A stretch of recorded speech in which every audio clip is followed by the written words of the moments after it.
إن أولياء الله لا خوف عليهم ولا هم يحزنون الذين آمنوا وكانوا يتقون۔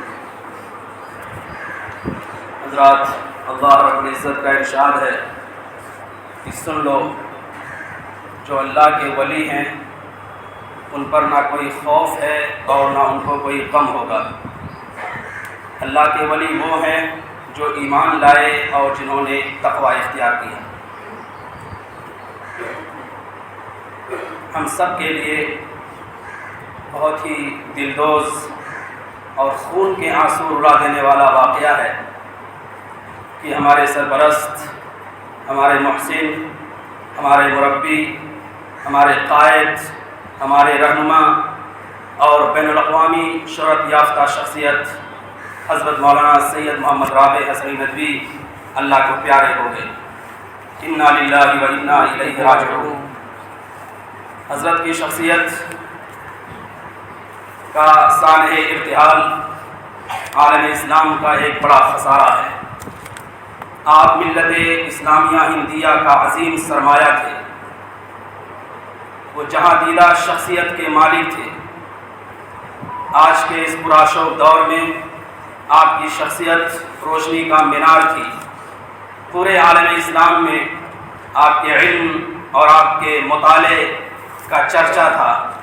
آپ کی فکر اسلامی کی ترجمانی اردو میں اور عربی میں اچھے انداز میں ہوتی تھی۔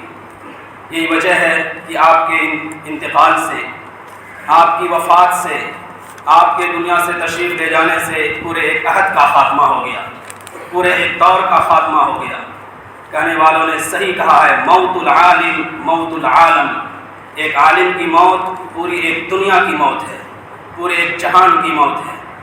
ایسے موقع پر ہمیں عربی کا وہ شعر یاد آتا ہے جو جاہلی شاعر نے کہا تھا اپنے ممدوح کے سلسلے میں، لیکن صحیح معنوں میں وہ ترجمانی کر رہا ہے آج کی صورتحال کی۔ وما كان قيس خلقه خلق واحد ولكنه بنيان قوم تهدم۔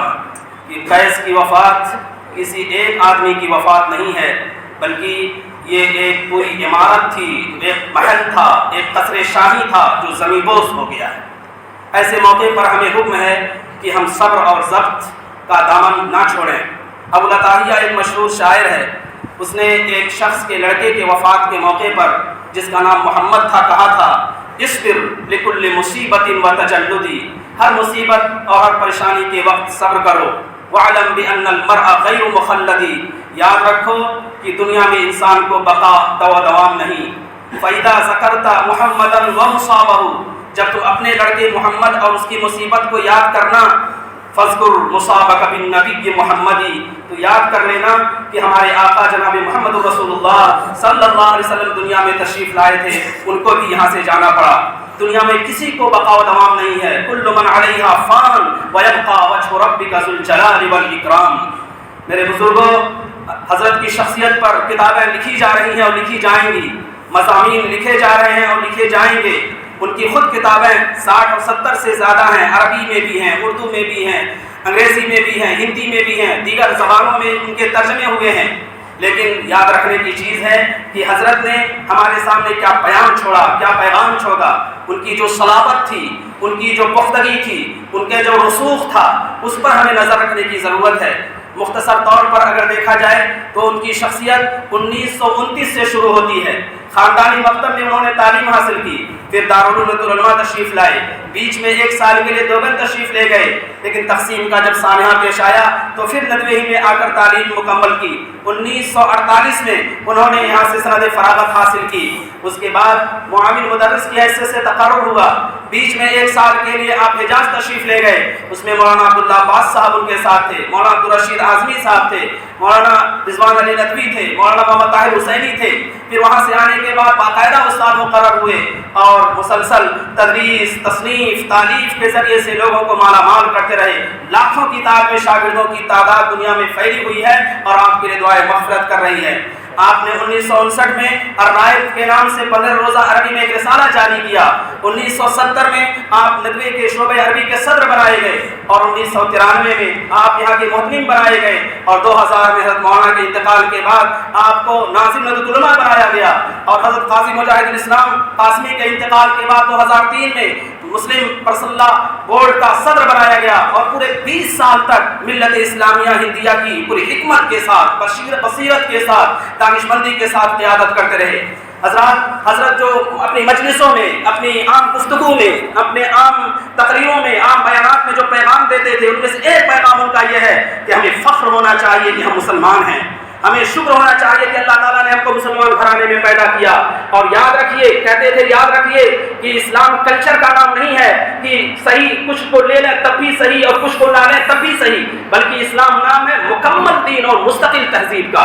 مکمل دین اور مستقل تہذیب کا نام اسلام کو منوان عقائد سے لے کر معاملات تک, اخلاق سے لے کر عبادات تک پورے کے پورے کو اسلام کو اپنے اوپر طاری کرنا ہے, تب جا کر صحیح اسلام کا تصور سامنے آئے گا. حضرت فرماتے تھے کہ اللہ نے انسانوں کے اندر بے پناہ صلاحیتیں رکھی ہیں.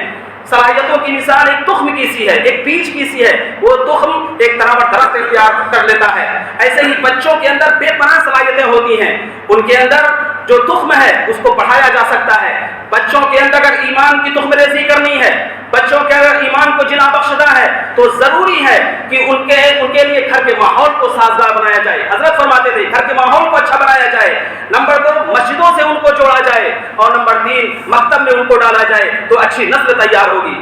حضرت ایک موقع پر فرمایا مثال دے کر کہ سید قطب ایک بڑے ادیب تھے اور وہ سیکولر مزاج کے آدمی تھے, لیکن بعد میں اللہ تعالیٰ نے ان سے بڑا کام لیا, عالمی شخصیت شمار ہوئے اور راہ خدا میں وہ شہید بھی ہوئے. انہوں نے ایک تفسیر لکھی ہے. تفسیر کے مقدمے میں لکھا ہے کہ میں نے یہ تفسیر کیوں لکھی, میں چھوٹا تھا, میں اپنی والدہ کی گود میں تھا, وہ قرآن کریم کی تلاوت کرتی تھی اور زار و قطار روتی تھی. میں سوچتا تھا کہ یہ کیا پڑھ رہی ہیں جس کی وجہ سے زار و قطار رو رہی ہیں. ان کے ان قطرات کا اثر میری ذات پر اتنا زبردست پڑا کہ آج میں نے کئی جلدوں میں یہ تفسیر فی ظلال القرآن لکھی ہے. تو چھوٹے بچوں کی جو تربیت ہوگی اس کا اثر بعد میں بڑے تناور درخت کی شکل میں ظاہر ہوگا. حضرت چھوٹی چھوٹی مثالوں سے بیان کرتے تھے.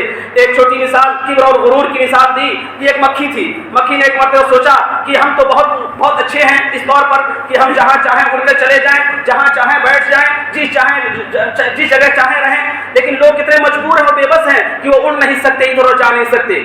اتنی ہی دیر میں ایک چڑیا آئی, اس مکھی کو نگل گئی. تو انسان جب اپنے آپ کو اونچا سمجھتا ہے, خود پسندی کو مبتلا ہوتا ہے, تو پھر اللہ تعالیٰ اس کی ہلاکت کا انتظام کر دیتے ہیں. میرے بھائیوں, کامیابی کی شاہ کلید حضرت کی زبان یہ ہے کہ محنت اور تعلق مع اللہ. کامیابی کی شاہ کلید اس میں ہے کہ تدبیر ہو اور تعلق مع اللہ ہو. اور ایک آخری بات, بلا شبہ حضرت مولانا سید محمد رابع اللہ کے ولی تھے. حدیث پاک میں ولایت کی صفات بیان کی گئی ہیں. حدیث پاک میں فرمایا گیا من ذکرکم باللہ رؤیتہ, جس کے دیکھنے سے اللہ کی یاد آئے. ان کو دیکھیے تو اللہ کی یاد تازہ ہوتی تھی. وَزَادَكُمْ فِي الْعِلْمِ مَنْطِقُهُ, اور ان کے بولنے سے علم میں اضافہ ہو. جب کچھ بولے تو علم میں اضافہ ہو, اور پھر اخیر میں ان کے عمل سے آخرت کی یاد تازہ ہو جائے. وَذَكَّرَكُمْ بِالْآخِرَةِ عَمَلُهُ, اور ان کے عمل سے آخرت کی یاد تازہ ہو جائے. یہ وہ چند چیزیں ہیں جو حضرت کے اندر بے پناہ اور اتم درجے میں پائی جاتی تھیں. اللہ تعالیٰ ان کو جنت میں اعلیٰ درجات عطا فرمائے اور جنت الفردوس کے اعلیٰ سے اعلیٰ مقام جنت عطا فرمائے, اور ہم کو ان کے نقش قدم پر چلنے کی توفیق عطا فرمائے. وآخر دعوانا الحمدللہ.